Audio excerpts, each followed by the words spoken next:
Action News anchor Lindsay Gardner joins us live from the Capitol this morning. And Lindsay, we know the focus of one bill is harsher penalties for hit-and-run drivers, something our area certainly is seeing an alarming numbers of recently.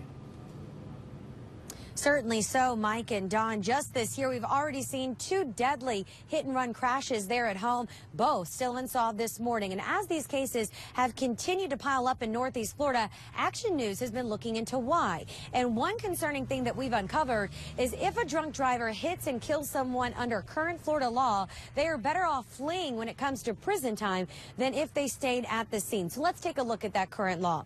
If a drunk driver stays at the scene after hitting and killing someone, they are charged with DUI manslaughter and sentenced to at least 4 years behind bars. But if a driver leaves the scene of a crash, under our current law, there is no mandatory punishment at all.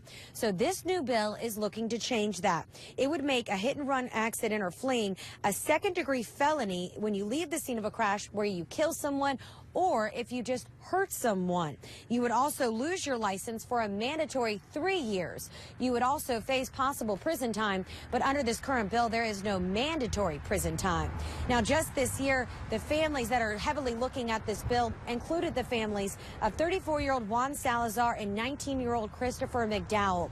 Both were killed in hit-and-run crashes in Duval and St. Johns counties in 2014. Both cases still unsolved.